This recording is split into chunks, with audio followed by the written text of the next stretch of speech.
Paling lah jembar tebane. Nggih. Wiwit saking skala kecil saking keluarga, rukun karo anak bojo keluarga karo tangga lan sak piturute. Nggih, leres. Minum jangan ngedrop lho, santai aja. Ngedrop karo sapa? Kali kula kok ngedrop kok ngoplok, santai kok tak mong kali. Ngerti Pak Suryan kok ngedrop. Kalah ayu ya. Ya ayu kuwene kadang ngerti mental membawa. Jadi ayu wis semangat tekan panggung ana bintang tamu kondang terus kowe ngedrop kuwi ya iso to. Pino ki gumun. Bintang tamu kok kisut. Iku ora sik glodoki. Kuwi nek wayahe apik rak yo apik. Iki kok terus tamu apik-apik. Ini kan nyareki hari Paskah, Lin. Nggih, ugi mengucapkan selamat hari Paskah bagi yang menjalankan merayakan hari Paskah. Toleransi tetap ya, Lin. Iki jatuhke napa? Tembang kangen nggih nambani kangenipun ku panjenengan berdua sing nyatane rumah kedua jarene wonten Boyolali mriki. Nggih. Pun bawani riyen. Bawanipun pangkur mawon nggih. Nggih. Apa ora sekolah aku serkosa aku meneh. Ya ya. Lah kita ya bener kita saling melengkapi nek salah kebablasan nek ya kofa aku to. Aku saya tua pengennya menep mung sarung jek terbebani dengan ampun. Telek. Kangen ku tempo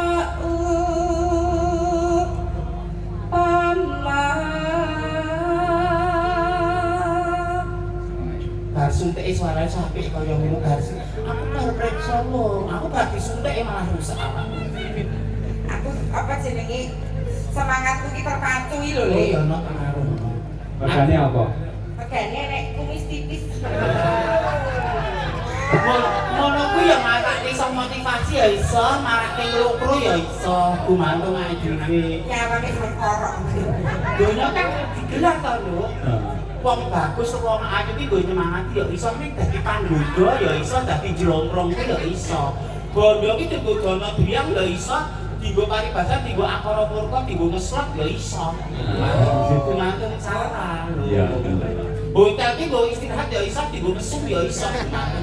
Gumantung orangnya jadi jangan menyalahkan tempatnya. Kulino aja. Mung siramu kang dadi nanging ati. Gandeng iki ngambah laras dhuwur semelangkul nganti Mbak Apri ora kuat. Men dipun bantu kalian gurunipun. Dasare bar loro mesti suarane sing laras dhuwur ra tekan. Iya. Niki nanggung laras dhuwur ra tekan, cendhek nganggur aku. Karena pilihan iki. Lah nggih lah ngomong lah. Mila jenengan sing Iki nutupi. gur menang rai karo permaan kok nek permaan aja tapi nek Ramadan. Besok kita eling munggah swarga nggo gelunganmu kok, Le. Lambene apa bener. Ayo.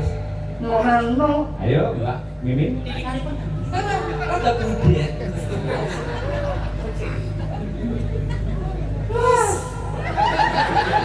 Apa ada sih dene? Wos. Dipake tenan lho. bukesinya pangapunten disingasaken dosane nak mboten nyosewu wis ora gampang nek kula mumpuni to pun mboten kaget meneh to lho itu guys.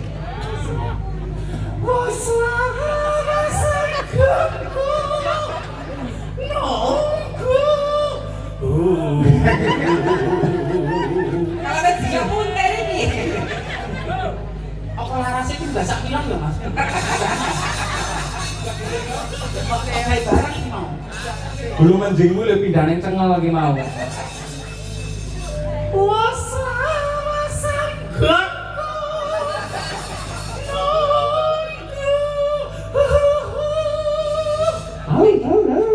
Iki kok bawa kok kaya wong lelaku lho.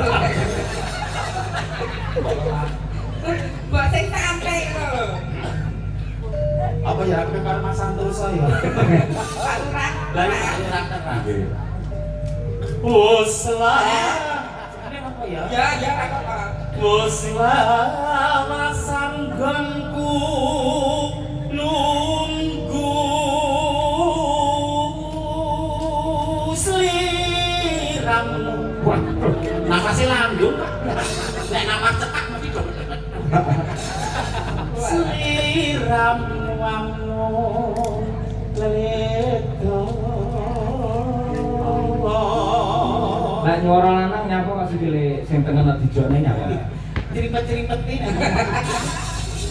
Lah saya orang lanang mah kaya Pak Juair.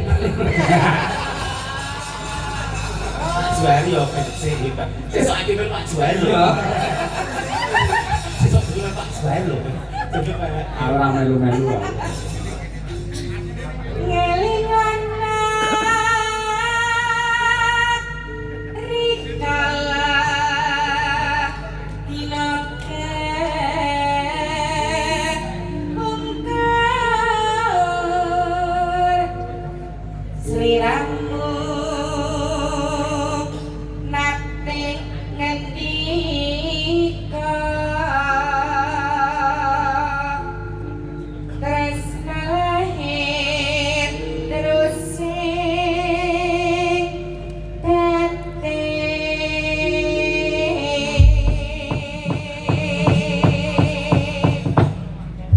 Kondange lak Mbak Mimin niku gurune Mbak Apri mergo luwih senior. Gandeng panjenengan kekalih wae sampun nembang gantian.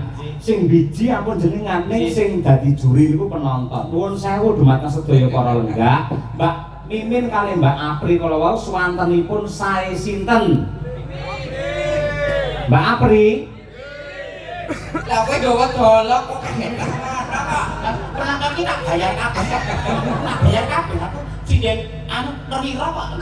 Lah kok dia tak gua apa tak diake. Waduh. Sebaik-baik manusia yang bermanfaat buat orang lain. Nek aku cukup desa saya ketemu, desa itu tak gua pada semangat tak sumbang. Kan bahasa bikin gua nak mendosol. Ada dibuang raka merusak. mbak sudah apa mbak gue ngangsur oleh Sebagian. Apa itu besok? Ya sebagian gue ngangsur, sebagian tinggal sang urip, sebagian didono diake dadi ono planning. Lah wis jare wis sugih kenapa sing diutang jenengan kok sing ngangsur barang? Utang ku mbok ketemu makna. Oh, rekasane wong ditanggung jawab ngene iki. Sing penting nyaur. Mula nek ana wong meninggal kok. Wong meninggal kae ingkang tasih sambetan kalian keluar anu utang-utang saking sambetan kalian keluar. Mergo siksa kubur sing medeni kuwi siji siksane wong utang ngantek mati ora nyaur. Heeh. Nomor loro siksane wong nguyuh ora resiki mugi kupat kapit. Kaki kok kakek Iya. Iya nak kaki nak. Monggo tembang kangen dipun aturaken Bu Sinden dari Klaten Mbak Mimin dan Ya Allah priye ya Allah. Sayang wengi udan krime sawes wis. Kok mas ya rencang-rencang kadang kan salah sing kembang tangan gone. Monggo, yuk tetes.